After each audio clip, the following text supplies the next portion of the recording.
Identity politics has gone too far. Now, don't worry, I'm not going to launch into a diatribe against immigrants or trans people. This isn't GB News. But one minority group is genuinely taking the piss. Supporters of fox hunting.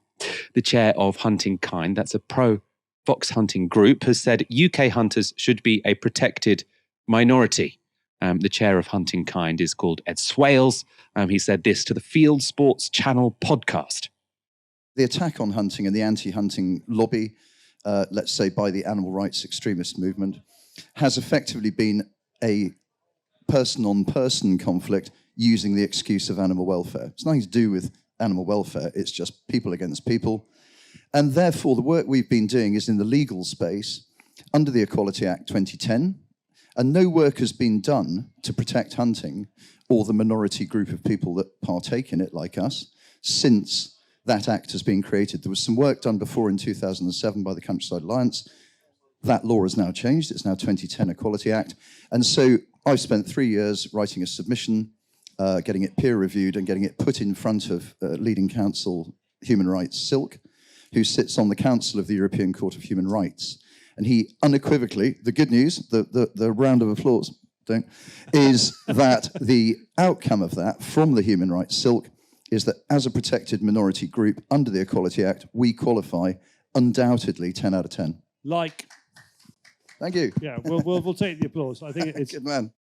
I love the critique of hunt stabs. Hunt stabs are people who go and try and intervene in a hunt. So this isn't animal rights versus people. This is people versus people. As if you can't genuinely be an animal rights activist unless you've literally got a fox in your affinity group. Seems somewhat confusing to me.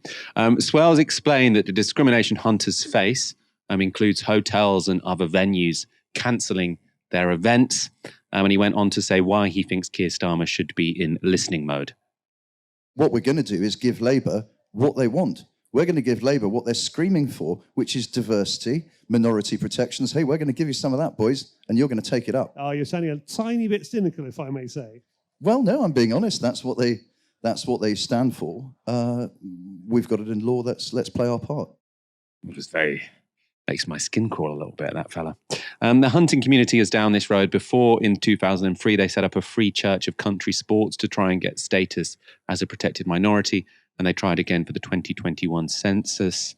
In response to this latest attempt to gain protected status, BBC presenter Chris Packham asked his followers on X, formerly Twitter, "What should we call them? I'll go first, barbaric savages."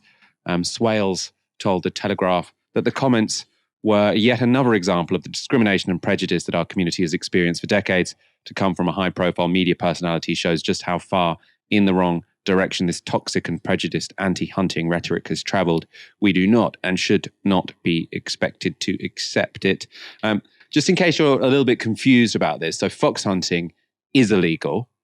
So no one is allowed to be a fox hunter. What they do is trail hunting, where they sort of set smells or sort of stuff for the dogs and the horses to go after, and then often it just so happens that some foxes die in the vicinity, right? So the assumption is that lots of them they are doing fox hunting, but they're pretending they're doing some sort of version of it where no foxes are harmed. So fox hunting by another name. Ash, what do you make of this story? I mean, I suppose they're in part kind of trolling the government, aren't they? But I mean, he says he's got a lawyer who can get them minority status protected under the Equality Act. What do you think? Michael, I think you're being incredibly insensitive in this area. And that doesn't surprise me, as a able-bodied cis white man, I don't think you know anything of oppression. And I think that lack of lived experience is really telling here. Whereas if you'd taken the time, if you'd Googled it, Michael, if you'd taken the time to educate yourself, you would have known that the B in BAME actually stands for beagle. And for a long time, the fox hunting community, communities of color, we've been like this, right? We've been like this because they know what oppression is. Oppression is being unable to get on your massive fucking horse in your, ridiculous 18th century getup and torture some foxes to death. That's real oppression. And when Martin Luther King said he had a dream of, little black girls and little white girls holding hands and playing, what often gets left out of the speech is that part of his dream of a multiracial utopia was one where poshos can get their jollies by tormenting small countryside animals. And I think that your failure to understand and comprehend that part of anti-racist history is just, quite frankly, embarrassing. Embarrassing.